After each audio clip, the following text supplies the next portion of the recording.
연구 방법론의 마지막 시간으로 어떻게 여러분이 지금까지 공부를 해왔고 연구를 해왔던 내용들을 아카데믹 페이퍼의 형태로 정리를 할 수 있을지에 대해서 말씀을 드려보도록 하겠습니다. 타이틀은 How to Report the Result인데요. 모든 슬라이드는 일단 영어로 작성한 이유는 어차피 여러분들이 요즘에 석박사 과정에서 논문을 쓰고 졸업을 하셔야 될 경우에 해외 저널에 실어야 되는 규약들이, 규칙들이, 룰들이 굉장히 많이 생겼더라고요. 한국에 와보니까. 그런 면에서 일단 공통적으로 사용하는 단어들 때문에 일단 슬라이드는 영어로 작성한 거에 대해서 이해를 해주시기 바라고요. 오늘 주로 말씀드릴 내용은 지난 위크 1과 위크 2에서 우리가 인트로덕션과 리터처 리뷰에 대해서 말씀을 드렸습니다. 인트로덕션에서는 여러분이 원하는 연구 주제가 뭐냐, 그 연구 주제를 생각하게 된 이유에 대해서 주로 인트로덕션 부분에 기술을 하고요. 그 다음에 리터처 리뷰, 다음 섹션인 리터처 리뷰에서는 어떻게 여러분이 이러한 리서치 퀘스천을 만들어낼 수 있었는지, 그리고 다른 사람들은 비슷한 연구를 한 경우가 없는지, 그리고 여러분의 연구와 그 다른 사람의 연구의 차이점은 무엇이고 어떤 연관관계를 가지는지에 대해서 주로 2장의 기술을 하고 있습니다. 그 이후의 얘기가 이제 3장과 4장과 5장, 6장 그 해외, 그러니까 저널에서 아카데믹 페이퍼의 가장 기준이 되는 연구 방법론이라든지 연구의 결과라든지 그 결과를 어떻게 해석할 수 있는지에 대한 여러분의 생각들에 대해서 3, 4, 5, 6장에 걸쳐서 논문을 작성하게 됩니다. 특히 여러분들이, 특히 학생분들이 많이 혼동하시는 부분이 리절트하고 컨클루전 부분인데요. 리절트 같은 경우는 실제로 데이터만 기술을 해야 합니다. 그리고 여러분의 개인적인 의견이라든지 여러분이 이런 실험을 통해서 얻어졌던 교훈들 같은 경우는 대부분 컨클루전에 들어가게 되죠. 특히 컨클루전 부분에서는 새로운 리절트라든지 새로운 해석을 가급적 포함하지 않고요. 여러분이 지금까지 얻어졌던 결과를 어떻게 재해석할 수 있는지에 대해서 포커스를 맞춰야 하기 때문에 리절트와 컨클루전 부분은 한국말로 번역을 해보면 비슷한 의미일 수도 있지만 아카데믹 아티클에서는 굉장히 큰 차이가 있습니다. 자, 이제 메소드 부분에 대해서 간단하게 살펴보도록 하죠. 메소드는 크게 4가지로 구성이 됩니다. 다시 말씀드리면 가장 첫 번째, 피실험자에 대해서 설명을 해줘야 하고요. 두 번째는 어떤 실험 기구들을 사용했는지에 대해서 설명을 해줘야 하고, 그리고 어떤 디자인을 썼는지, 그리고 마지막에 어떤 절차를 거쳐서 실험이 완성됐는지에 대해서 설명을 드리도록 하겠습니다.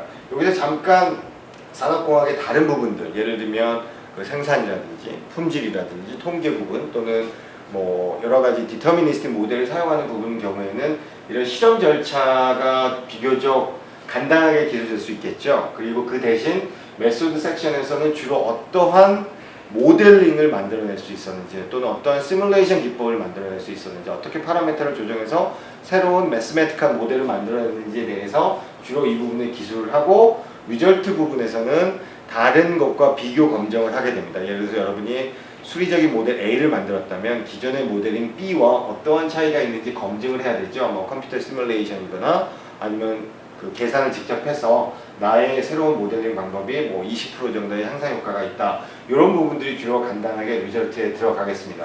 저는 이 슬라이드를 만들 때 기본적으로 제가 공부하는 인지공학이라든지 인지심리학을 바탕으로 해서 사람을 대상으로 한 실험일 경우에 이런 절차를 거친다라고 슬라이드를 만들었습니다. 자, 제일 먼저 피실험자에 대해서 기술을 해야 됩니다.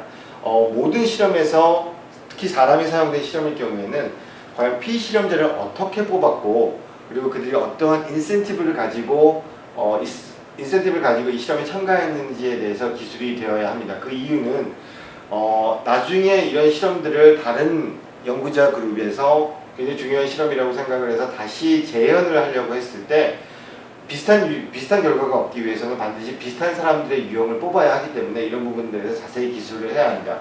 예를 들면 성별이라든지 나이라든지 교육 수준이라든지 여러 가지 데모그래피컬 이슈를 데이터를 바탕으로 해서 이런 피실험자를 수집을 했다라는 부분에 대해서 자세히 기술을 해줘야 되고, 그 이유는 여기 말씀드린 것 같이 다른 연구자들이 동일한 실험을 했을 때 비슷한 결과를 얻었을 경우에 얻어야 하기 때문에 이런 형태의 기술이 이루어져야 합니다.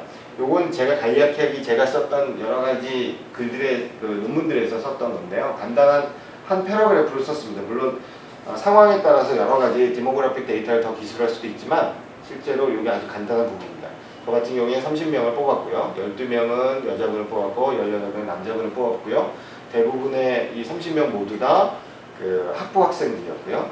제가 이 실험을 마쳤을 때 $2의 그 인센티브를 주었다. 그리고 물론 애드업돼서 좀 더 디테일하게 이 언더그레이드 중에서 20명은 컴퓨터 사이언스에서 10명, 사이콜로지에서 20명, 이런 식으로 디모그래픽한 데이터를 더 기술해 주셔도 무방할 것 같습니다.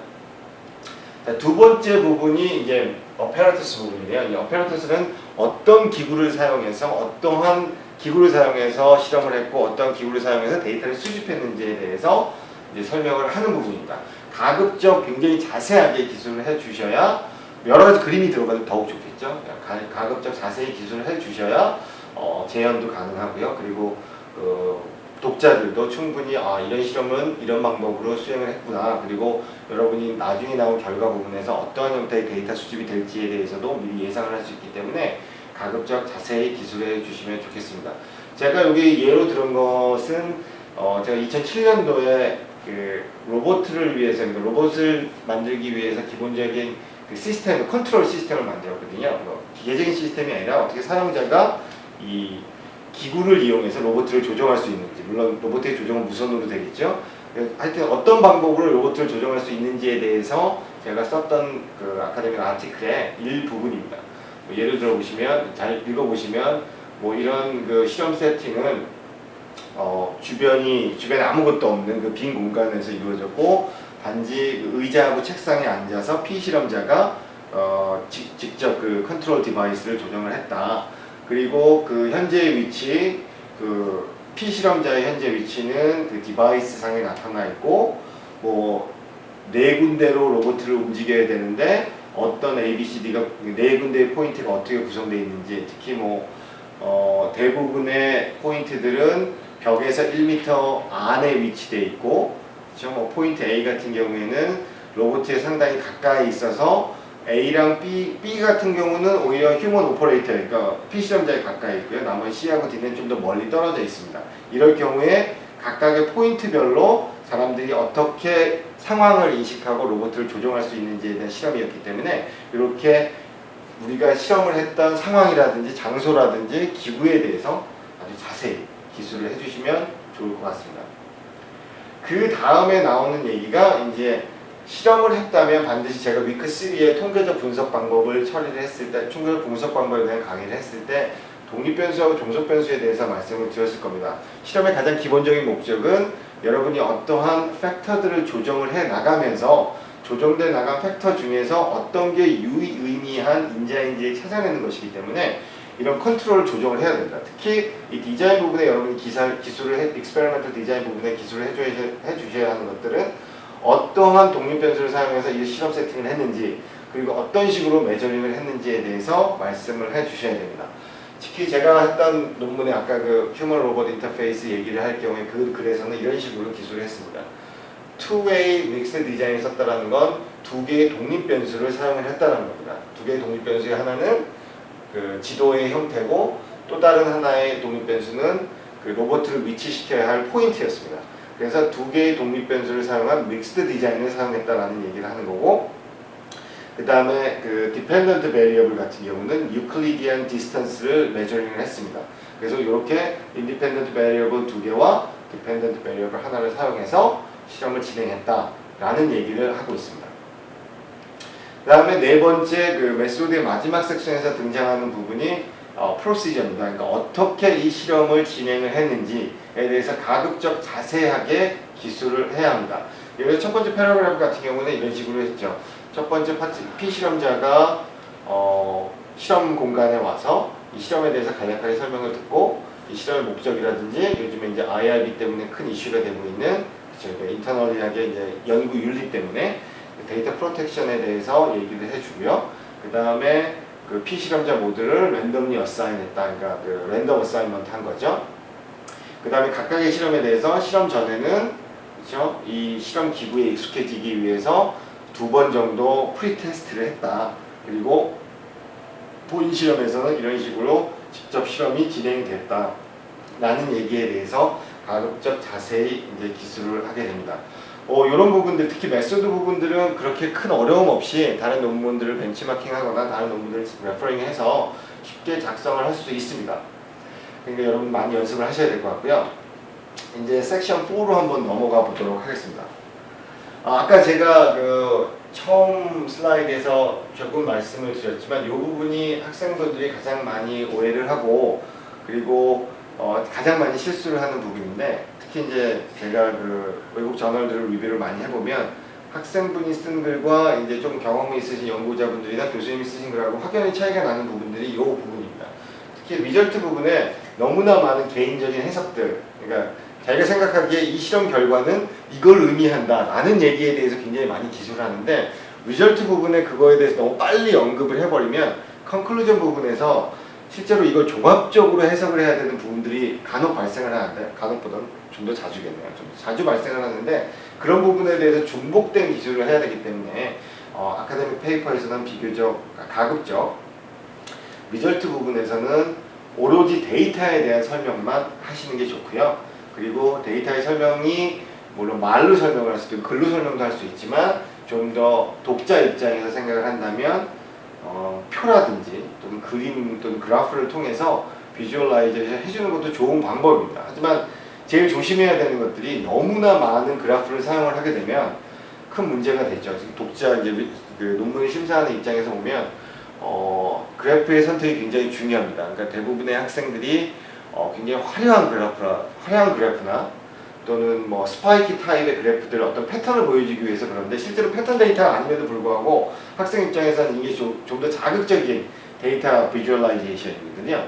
이런 부분을 가급적 피해야 되기 때문에 그 상황에 맞는 그래프들을 아주 단순한 그래프지만 아주 적절한 그래프들을 사용을 하시는 게 독자 입장에서 굉장히 도움이 된다는 말씀을 먼저 드리고 싶고요.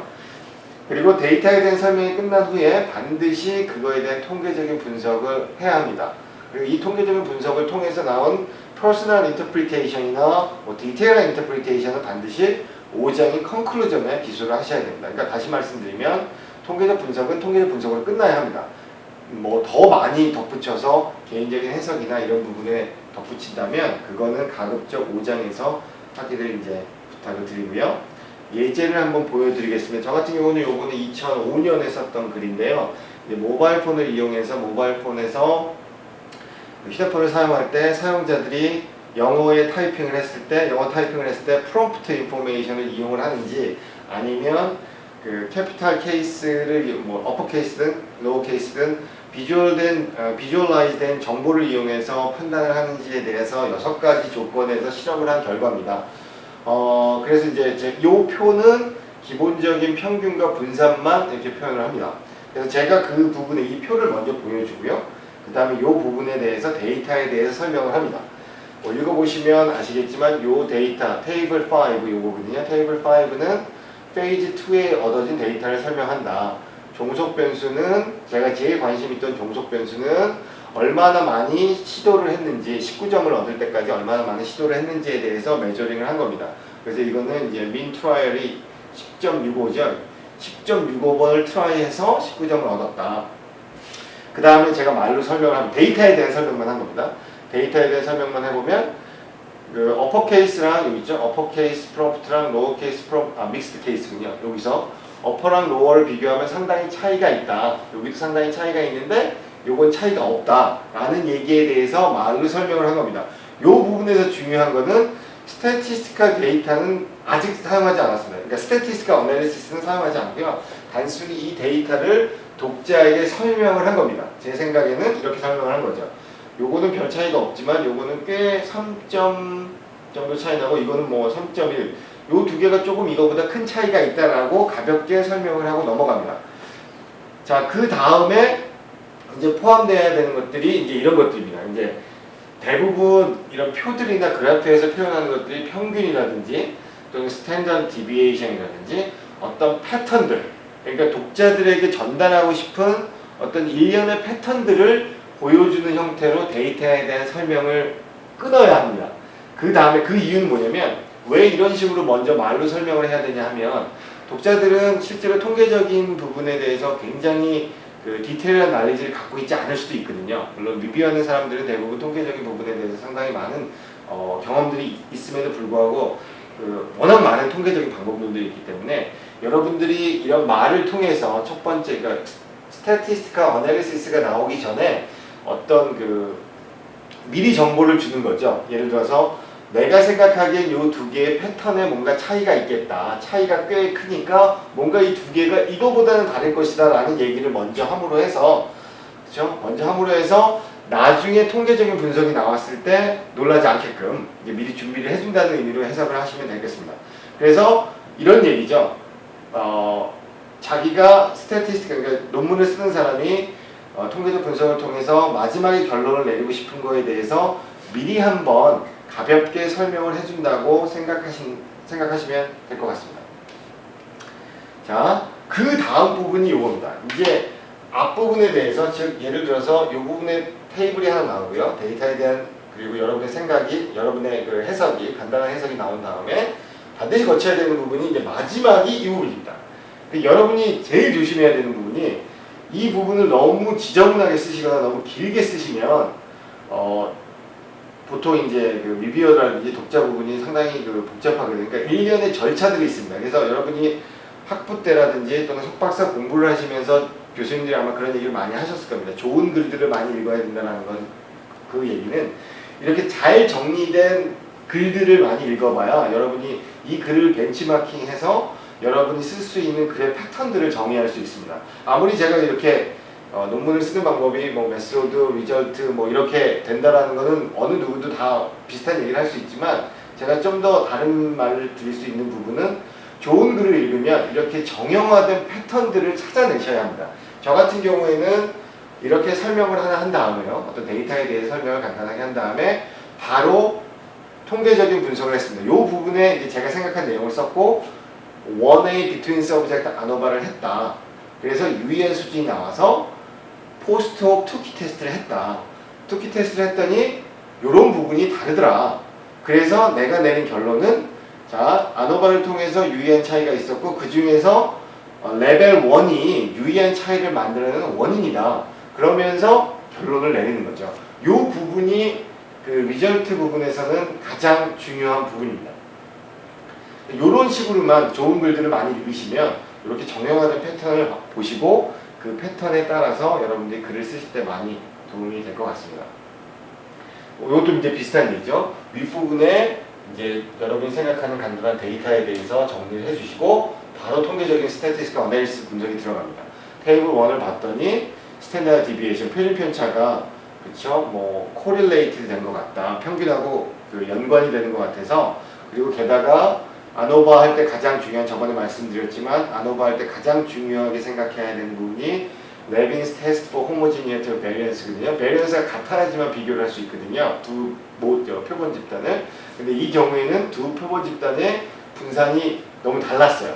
그래서 아노바를 할 수 없고 그 대신 non-parametric analysis를 했다라는 얘기를 한 겁니다. 자, 거기서 간단하게 이제 설명을 드려보면, 지난 시간에도 제가 아노바에 대해서 이제 설명을 드렸지만, 원웨이 비트윈 아노바라는 건 독립변수가 하나라는 얘기입니다. 독립변수가 하나지만 수준이 3개가 되는 거죠. 이 예제는 제가 옛날에 뉴질랜드에서 모바일 헬스에 대해서 실험을 했던 거거든요. 모바일 헬스가 의사라든지 간호원이라든지 환자에게 어떤 영향을 미치는지에 대해서 조사했던 서베이 연구 결과입니다. 그래서 이 서베이 연구 결과에서 이제 7점 포인트 척도로 7점 척도로 이제 메저링을 했고요. 질문지를 봤더니 모바일 헬스를 사용하고 싶은 비율이 뭐 이런 식으로 나왔습니다. 그렇죠? 환자분들은 상당히 높고요. 의사분들은 상당히 낮았습니다. 뭐 상식적으로 생각해도 의사분들이 모바일 헬스를 하려면 데이터 입력 같은 부분이 굉장히 어렵기 때문에 그런 부분에 대해서 조금 부정적인 영향이 있었다는 거죠. 그래서 이런 데이터를 가지고 분석을 하려면 이런 식으로 가야 됩니다. 그렇죠? 다시 자, 원웨이 비트윈 아노바이기 때문에 F테스트를 쓴 거고요. F테스트 중에서 변수는 하나입니다. 그리고 수준이 3개죠. 페이션트와 널스와 닥터 3개가 되고요. 그거를 분석을 하려면 이런 식으로 정리를 하시면 됩니다. M헬스에 대해서 애티튜드를 분석을 해봤더니 웨이팅은 앞에 있었고, 스태티스틱 테스트를 해봤더니 유의한 차이를 보였다.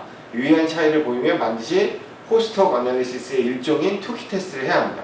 투키 테스트를 해봤더니 그쵸, 그 페이션트가 상당히 그 포지티브한 애티튜드를 갖고 있다. 다른 두 그룹에 비해서, 의사나 간호원에 비해서 훨씬 포지티브한 애티튜드를 갖고 있고, 이 간호원과 의사는 그 둘 사이에는 유의한 차이가 없지만 그 둘과 환자들 사이에는 유의한 차이가 있다라는 식의 통계적인 분석을 가능합니다. 조금 더 이제 복잡한 그 실험 설계 같은 경우에는 이런 부분이 있습니다. 이제 인터랙션 부분이 굉장히 중요한데요. 변수가 2개 이상일 때는 주 효과 분석보다 더욱 중요한 게 인터랙션입니다. 그러니까 상호 교호작용이죠. 한국말로 얘기하면 교호작용이 있을 때와 교호작용이 없을 때는 분석 방법이 조금 달라진다. 이 부분은 교호작용이 없는 부분이고요. 저 같은 경우는 이거를 2008년도에 했던 실험인데요. 그 게임에 몰입하는 정도에 대해서 10대와 성인들이 어떤 식으로 방해를 받느냐. 그러니까 디스트랙션 레벨이라는 건 게임에 몰입하고 있을 때 어떤 방해 요인이 왔을 때 그 방해 요인에 그 관심을 기울이느냐 안 기울이느냐에 대한 실험이었습니다. 그래서 보시면 아시겠지만 성인 남자들이 오히려 디스트랙션이 더 많이 됩니다. 뭐 요 얘기를 보시면 10대라든지 이렇게 게임에 몰입을 하면 빠져나가기 힘들다는 얘기를 간접적으로 증명하는 게 되겠죠. 10대들은 일단 몰입을 하면 이제 빠져나가기 힘들고 좀 성인들은 쉽게 다른 자극에 반응을 한다는 걸 알 수 있습니다. 이 부분 같은 경우는 인터랙션 이펙트, 그러니까 상호 교호작용이 전혀 없습니다. 이 경우 때 사용하는 방법은 이렇게 쓰면 됩니다. 예를 들어서 아까 투웨이 between analysis of variance를 수행을 했다. 변수는 2개고 했더니 이런 실험 결과가 나왔다. 이제 제일 먼저 시작해야 되는 게 그쵸? 그 교호작용이 없고 그래서 no significant main effect. 성별에는 차이가 없었다. 하지만 나이, 그러니까 10대와 성인 간에는 큰 차이가 있었다. 그래서 우리가 나이가 굉장히 중요한 인자라는 것을 여기 이 통계 분석을 통해서 알아냈고요. 그리고 인터랙션, 교호작용이 거의 없었다라는 얘기가 나옵니다. 이런 부분까지 하면 교호작용이 없었을 때의 영향에 대해서는 평가를 할 수 있습니다. 자, 이 부분은 살짝 넘어가도록 하고 다시 나중에 돌아오겠습니다. 자, 교호작용이 있는 부분. 잠깐만요. 교호작용이 있는 부분이 저 부분에 있을 텐데. 없군요. 교호작용이 있는 부분으로 그러면 제가 슬라이드를 잠깐 고치는 바람에 교호작용이 없는 부분으로 나왔거든요. 교호작용이 있는 부분에 대해서 설명을 드리도록 하겠습니다. 이 부분이 그 얘기가 조금 포함되어 있는데요. 여기 있습니다. 인터랙션 이펙트, 교호작용이 있다라고 나오거든요. 자, 이 부분에 대해서 간단하게 설명을 드려보면 마찬가지입니다. 이제 조금 믹스드라고 그래서 한 사람이 동일한 실험들을 여러 번 반복할 경우에 이제 믹스드, 그러니까 within subject design이라고 해서 한 사람이 여러 번 repeated measure를 사용해서 여러 번 반복하는 실험일 경우에는 투웨이 믹스드 디자인을 쓰는데요. 기본적으로 상식적으로 그렇습니다. 그러니까 기본적으로 쉽게 생각하면 일단 변수는 2개고요. 투웨이이기 때문에 이 경우에는 인터랙션이 있는 경우에 해당하고요. 인터랙션이 있을 경우에는 어떻게 분석을 해야 되냐면 아까랑은 조금 다릅니다. 자, 일단 가장 중요한 게 만약에 인터랙션이 있다고 얘기가 되면 통계적 분석을 통해서 그러면 인터랙션이 교호작용이 있다는 얘기를 먼저 해주고요. 그리고 아까와는 다르게 심플 메인 이펙트 어널리시스를 하셔야 합니다. 심플 메인 이펙트 어널리시스를 하셔야 되는 이유는 교호작용이라 함은 2개의 변수가 서로 상호작용을 하면서 상대방에게 영향을 미치는 거거든요. 그러니까 A의 어떤 조건일 때는 B의 어떤 조건이 더 효과가 있고 A가 다른 조건일 때는 B의 다른 조건이 영향을 미친다고 해서 이 2개가 상호작용을 하면서 그 마지막 디펜던트 베리어블에 영향을 주는 거기 때문에 심플 메인 이펙트 어널리시스는 어느 하나를 고정시킨 후에 예를 들어 A에서 어느 하나의 레벨 수준을 고정시킨 후에 B라는 변수가 어떻게 변화하는지에 대한 설명을 할 수 있는 분석 방법입니다. 그래서 반드시 교호작용이 있을 경우에는 심플 메인 이펙트 어널리시스를 해서 제가 한 것처럼 어떤 특정 그룹에서는 특정 조건에서 효과가 좋았다. 하지만 마지막에 효과가 안 좋았다. 이런 식으로 변화되는 패턴을 보여주셔야 합니다. 자, 뭐 계속 같이 이어집니다. 심플 메인 이펙트 또 한 번 더 한 거죠. 다른 조건에 대해서. 그래서 SMS 퀴즈 그룹이 SMS를 썼던 그런 그룹들의 그 만족도가 그 첫 번째하고 마지막하고 좀 달랐다. 이런 얘기가 이제 기술되어 있습니다. 자, 요 부분은 이제 또 다른 제가 위크 3에서 말씀드린 것 중에 이제 분석 중에 가장 중요한 것 중에 하나가 그렇죠. 그 모수 추정 분포와 비모수 추정 그 분석 방법이 있는데 만약에 모수 추정 방법 중에 이제 대부분의 그 통계적 분석 방법 모수 추정 이론을 쓰는데 가끔가다 이제 모수 추정 이론 데이터의 여러 가지 형태에 따라서 파라메트릭 어널리시스를 쓸 수 없는 상황이 발생을 하거든요.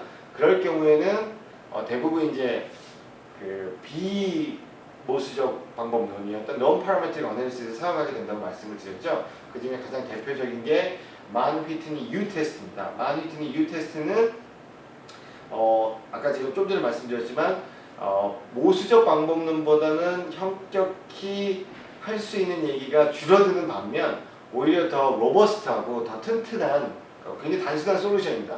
하지만 결과는 상당히 모수적 방법과 비슷하기 때문에 그 파라메트릭 어널리시스를 사용할 수 없을 경우에는 만-휘트니 U 테스트라는 non-parametric 어널리시스를 써도 된다는 얘기를 여기서 드리고 싶습니다. 그 다음에 요즘에 그 대부분의 학생들이 저한테 질문을 많이 하는 게 이런 요인 분석들에 대해서 많이 합니다. 요인 분석에 대해서 설명하려면 몇 주 동안 얘기를 해도 할 얘기가 많이 있지만 간단하게 개념적으로만 정리를 하려고 그러면 이렇게 설명을 드려보도록 하겠습니다. 그래서 여러분들이 저 같은 경우에 이때 팩터 어널리시스 썼거든요. 요인 분석을 썼는데 어떻게 했냐면 제일 처음에 32개의 질문을 만들었습니다. 어떤 효과를 파악하기 위해서. 근데 실제로 이 32개의 질문 중에 중복되는 것도 굉장히 많고요. 그리고 과연 이 32개가 어떤 형태로 요인화될 수 있는지, 팩토라이제이션 될 수 있는지에 대해서 궁금할 때가 굉장히 많습니다. 그래서 일단은 굉장히 큰 규모의 실험을 진행을 했을 때 일단 자기가 생각하는 요인들을 다 집어넣습니다. 왜냐면 어떤 요인이 주 요인인지 파악할 수 없기 때문에 여러분이 생각할 수 있는 모든 범위 내에서 그 인디펜던트 밸리어블, 독립 변수를 다 집어넣는 경우가 되겠죠. 이걸 집어넣은 후에 첫 번째 데이터를 수집한다면 이런 식으로 팩터 로딩이 생깁니다. 팩터 로딩이 생긴다면 대충 제가 이제 여러분이 보기 편하게 일부러 네이밍을 했거든요. 아마도 이건 변수 1, 변수 2, 변수 3 이런 식으로 원래는 되어 있었겠죠. 하지만 여러분이 이제 대체적으로 보시면 제가 이제 그 32개의 질문 중에서 대충 4개의 팩터를 뽑아낸 겁니다. 여기 보시면 아시겠지만 이 변수들은 상당히 유사한 팩터 로딩을, 상당히 큰 수의 팩터 로딩을 가지고 있고 하나의 그룹으로 뭉쳐져 있는 것을 볼 수 있습니다. 이럴 경우에는 그걸 하나의 팩터로 보고요. 이 팩터에서 질문지였던 3개가 있습니다. 3개의 질문이 있었거든요. 제가 그 3개의 질문을 1, 2, 3로 바꾼 겁니다. 그래서 이제 attribute 1, 2, 3, 그러니까 지금 attitude죠. attitude 1, attitude 2, attitude 3. 그래서 질문지의 형태를 보면 이 3개의 질문이 상당히 유사하고 그 유사한 질문들은 이 팩터 어널리시스, 요인 분석을 통해서 얼만큼 유사한지를 알아낼 수 있습니다. 그래서 만약에 이 3개가 유사했다면 진짜 본 실험에서는 이 3개 중에 하나의 질문지만을 사용해서 실험을 다시 실행할 수 있고요. 다른 규모의 실험이었다면, 다른 형태의 실험이었다면 너무나 많은 변수 중에서 일정 부분의 변수만 사용을 해서 분산 분석을 한다든지 혹은 리그레션 어널리시스를 한다든지 하는 방법으로 진행을 해 나갈 수 있습니다. 그런 의미에서 팩터 어널리시스는 굉장히 많이 사용을 하고 있고요. 팩터 어널리시스하고 또 다음에 리그레션 어널리시스라고 해서 이제 어떤 리그레션, 그러니까 관련도, 그러니까 코릴레이션처럼 x하고 y의 어떤 관계가 있는지, 특히 y 값, 즉 디펜던트 베리어블을 추정하기 위해서 어떤 식으로 x 변수들을 조정할 수 있는지에 대해서 리그레션 어널리시스도 많이 사용을 합니다. 이 부분은 산업공학과를 하셨으면 학부 때 충분히 배우셨을 것 같아서 긴 말은 하지 않도록 하고 대충 이런 식의 리그레션 모델이 나올 수 있습니다. 예를 들어서 우리가 intention to use를 추정을 하려면 이게 이제 dependent variable이 되겠죠. 이 dependent variable일 경우에는 3개의 independent variable 가지고 y 값을 추정할 수 있는데 그 경우에는 이런 식의 팩터들을 가지고 팩터 로딩, 코에피션트죠.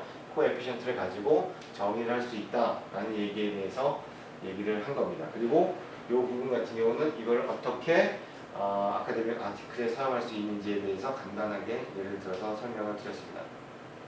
그리고 이제 마지막으로 아마도 산업공학과에서 이제 연구를 한다 보면 여러 가지 서베이를 한다거나 또는 사람들 컨버세이션 어널리시스 같은 경우도 많이 있어야 되거든요.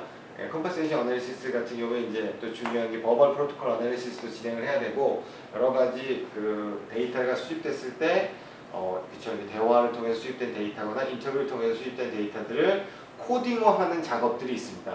그 부분들은 제가 지난 위크 5 때 퀀터테이티브 리서치 메소드 설명할 때 말씀을 드렸죠. 그래서 이런 형태의 컨틴전시 테이블이 나왔다면 아까 얘기했던 리그레이션이나 팩터 어널리시스와는 좀 다른 넌 파라메트릭 어널리시스인 비모수적 방법론인 카이스퀘어라든지 피셔라든지 로그 리니어 테스트를 이용해서 증명을 하시면 됩니다. 물론 로그 리니어 테스트 같은 경우도 파라메트릭이라고 볼 수 있지만 실제로 같은 형태의 데이터를 대부분은 이 비모수적 방법론을 이용해서 추정을 합니다. 그리고 이 부분은 제가 이제 썼던 글에서 여러분을 위해서 잠시 이렇게 캡처해 놓은 겁니다. 만약에 여러분이 카이스퀘어를 써야 되는 경우에는 테이블 먼저 보여주고, 그렇죠? 그 다음에 내용 보여준 후에 카이스퀘어 테스트에서 컨티전시 테이블을 평가를 해봤더니 유의한 차이를 보였다. 이런 얘기에 대해서 말씀을 해주시면 되겠습니다. 자, 이제 이런 형태의 리절트 부분에 대해서 아주 디테일한 얘기들이 섹션 4에 이제 정의가 되겠죠. 그 다음에 가장 중요한 부분이 이 부분이에요. 컨클루전 부분인데요.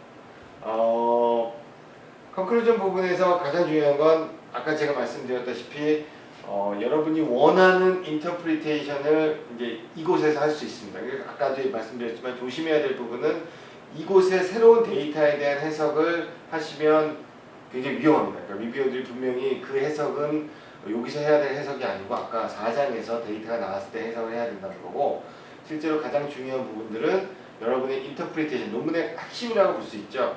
결과가 나왔지만 이 결과를 어떻게 해석할 수 있는지에 대해서 반드시 여러분의 가장 중요한 컨클루전과 디스커션 부분에서 설명을 해 주셔야 됩니다.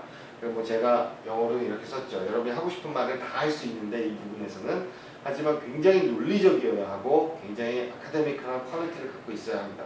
예를 들어 저 같은 경우는 인지심리학을 하다 보면 인지심리학 쪽에서는 리절트까지 보통 한 20페이지 정도면 대충 웬만큼 이제 말이 되는데, 어떤 논문들 같은 경우는 나머지 20페이지가 이 부분으로 구성되어 있습니다. 그러니까 여러분이 얻어냈던 자료를 어떻게 여러 가지 방법으로 재해석할 수 있는지, 예를 들어서 Theory A에 의하면 내가 얻어진 자료는 이렇게 해석될 수 있다. Theory B에 의하면 다르게 해석될 수도 있다. Theory A와는. 그래서 내가 생각하는 원래 가설은 이랬었는데 Theory A를 적용해보고 Theory B를 적용해보고 그리고 실험 데이터를 해봤더니 Theory A도 아니고 Theory B도 아닌 Theory C가 맞겠다 라는 형식의 굉장히 디테일하고 굉장히 인사이트풀한 내용들이 포함이 돼야 합니다. 그래서 이런 부분들에 대해서 여러분들이 실제로 이 부분은 여러분의 지도 교수님이라든지 여러분의 선생님들이 주로 많이 고민을 해주실 것 같고요. 같이. 그리고 여러분들도 아까 처음에 말씀드렸다시피 좋은 글들을 읽어보면, 좋은 논문들을 읽어보면 이런 컨클루전이나 디스커션이 굉장히 잘 써진 논문들을 많이 찾으셔서 읽으시면 어떻게 하면 컨클루전과 디스커션을 잘 쓸 수 있을지 이제 알 수 있을 겁니다. 제가 이제 한 가지 팁을 드리면 저는 주로 보통 그렇게 씁니다. 이제 컨클루전과 디스커션 부분에서는, 물론 디스커션 부분은 여러분이 실험에서 제한된 부분이라든지 앞으로 더 연구를 해야 될 부분, 여러분의 개인적인 생각들을 쓸 수 있지만, 컨클루전 부분에서 제가 주로 쓰는 팁은 여러 가지들을 조합을 합니다. 예를 들면 지금 제가 하고 있는 연구 분야가 이제 게임 부분인데요. 게임의 영향에 대해서 이제 제가 실험을 하나 했는데요. 만약에 제가 이제 그 논문을 지금 쓰고 있지만 컨클루전 부분을 쓰지 못했지만, 만약에 이 글을 써야 된다면 아마 그렇게 쓸 겁니다. 이제 시작은 그렇게 하겠죠. 게임의 부정적인 영향들에 대한 이론들을 많이 이제 등장을 시키겠죠. 게임은 굉장히 부정적인 영향에 대해서 많이 나와 있다. A라는 사람은 게임의 중독성, B라는 사람은 게임의 폭력성, 이런 것들에 대해서, 그리고 A라는 사람이 만들어낸 이론, B라는 사람이 만들어낸 이론에 대해서 이제 설명을 하죠. 그리고 제 데이터에 대해서 이 사람들의 이론을 적용을 해봅니다. 그래서 A라는 사람의 이론에 의하면 공격성이 나타났어야 하는데 내 실험은 나타나지 않았다. B라는 사람이 이론에 의하면 내 실험은 중독성이 나타나야 되는데 중독성이 나타나지 않았다. 그 다음에 마지막으로 컨클루전 부분에서 가장 핵심이 되는 부분은 결국 여러분이 원하는 얘기를 해주셔야 되잖아요. 여러분이 하고 싶은 얘기.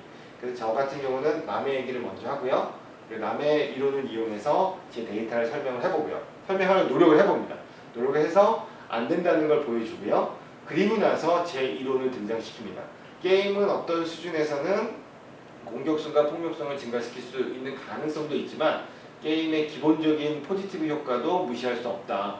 특히 나의 실험 데이터들은 일정 부분에서의 게임의 그 포지티브 이펙트, 예를 들면 시지각 능력이 증가된다거나 혹은 뭐죠? 희지가 능력도 그리고 저기 셀렉티브 어텐션 능력도 증가하니까 이런 부분들이 증가할 수 있다. 그래서 이런 부분들을 제외하고 부정적으로만 보는 중독성과 공격성 평가는 조금 문제가 있을 수 있다. 이러면서 보통 주로 결론을 내립니다. 저의 팁의 핵심은 밸런스를 맞추자는 거죠. 그러니까 좋은 글과 나쁜 글을 구별하는 가장 큰 띠임은 여러분이 아마도 얼마나 글을 쓰신 분이 얼마나 굉장히 균형 잡힌 시각을 갖고 있는지에 대해서 보시면 이 글이 좋은 글인지 나쁜 글인지 알 수 있다라고 쉽게 생각을 하실 수 있습니다. 자, 이제 뭐 마지막 슬라이드인데요. 하다 보니까 굉장히 빨리 지나간 면도 없지 않아 있는데 여러분이 질문이 있으시면 제 이메일도 알고 그러니까 뭐 또 제 오피스 여기 있으니까 언제든지 찾아와서 질문을 하시고요. 제가 생각했던 것은 지난 6주 동안 뭐 중간중간에 여러분하고 같이 모여서 이제 워크숍도 하고 했지만 이 정도의 내용이 실제 우리가 지금까지 사용하고 있는 연구 방법론입니다. 정리를 해보면 기본적으로 질적 연구 방법론과 양적 연구 방법론이 있는데 대부분의 과학적인 데이터들은 양적 연구 방법론을 이용해서 데이터를 수집하거나 매스매티컬 모델링을 통해서 연구를 진행을 해나가고 있지만 사회학이라든지 그리고 1960년대 이후에 이제 사람을 연구하거나 사회를 연구하는 부분들에 대해서는 질적 연구 방법론인 퀄리테이티브 데이터를 어떻게 수집하고 어떤 식으로 평가를 하고 어떤 식으로 통계적 분석까지 돌릴 수 있는지에 대해서 얘기를 하는 부분도 상당히 큰 이슈가 되고 있습니다. 그리고 다시 양적 연구 방법론으로 돌아온다면 양적 연구 방법론에서 사용할 수 있는 여러 가지 통계적인 기법들 아주 중요한 거 F 테스트 있고요. 그 다음에 리그레이션 어널리시스 있고 팩터 어널리시스 있고요. 이 세 가지도 반드시 마스터를 해서 가셔야 이제 나중에 회사를 간다거나 다른 연구 또 박사 과정이나 연구원 과정을 거쳤을 때 굉장히 도움이 되는 학문적인 툴이고요. 질적 연구 방법론에서는 이제 그라운드 티어리를 이해를 먼저 하셔야 되고 두 번째는 그라운드 티어리를 통해서 나올 수 있는 뭐 컨버세이션 어널리시스라든지 버벌 프로토콜 어널리시스까지 하실 수 있다면 굉장히 도움이 될 것 같습니다. 하여튼 짧은 기간이었지만 여러분하고 요 연구 방법론에 대해서 토의할 수 있는 많은 시간이 있어서 즐거웠고요. 앞으로도 종종 뭐 다른 질문이 있으시면 언제든지 저한테 이메일 주시거나 전화 주시면 토의를 해보도록 하겠습니다. 감사합니다.